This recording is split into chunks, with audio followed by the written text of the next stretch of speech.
Hello દોસ્તો, રામાધન digital ચેનલમાં તમારું સ્વાગત છે. આ ચેનલ સબસ્ક્રાઇબ કરજો.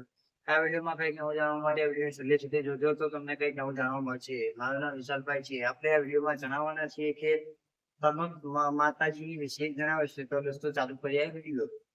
તનોટ માતાજી મંદિર રાજસ્થાનના જેસલમેર જિલ્લાના તનોટ ગામમાં ભારત પાકિસ્તાનની સરહદ નજીક આવેલું છે. આ મંદિર હિન્દુઓ માટે ખૂબ જ આસ્થાનું કેન્દ્ર માનવામાં આવે છે. તનોટ માતાજીને હિંગલાજ માતાજી સ્વરૂપ માનવામાં આવે છે.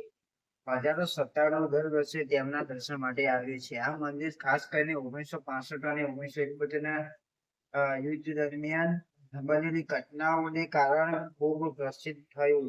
એવી લોક માન્યતા છે કે યુદ્ધ દરમિયાન મંદિર પર અનેક પરંતુ તેમાં ઘણા ન હોતા મંદિરને કોઈ નુકસાન થયું નહીં.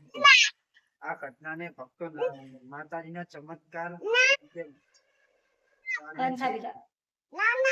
આજે પણ તેમાંથી કેટલાક પરિસરમાં પ્રદર્શન માટે રાખવામાં આવ્યા છે. તનોટ માતાજીનું મંદિર હાલમાં ભારતની બોર્ડર સિક્યુરિટી ફોર્સ દ્વારા સંચાલિત કરવામાં આવે છે. અહીં દરરોજ આરતી અને પૂજા કરવામાં આવે છે, જેમાં સૈનિકો શ્રદ્ધાપૂર્વક ભાગ લે છે. આ મંદિર માત્ર ધાર્મિક સ્થળ નહીં પરંતુ દેશભક્તિને શ્રદ્ધાનું અનોખું પ્રતીક પણ છે. રણના મનોહર વાતાવરણ વચ્ચે આ પાવેલો પવિત્ર ધામ ભક્તોને આધ્યાત્મિક શાંતિ, વિશ્વાસ અને માતાજીના આશીર્વાદનો અનુભવ કરાવે છે. દોસ્તો, વિડીયો તમને સારો લાગે વિડીયોને લાઈક કરી દેજો. આ ચેનલ પહેલી વાર ચેનલ લાઈક સબસ્ક્રાઇબ કરી દેજો. તમને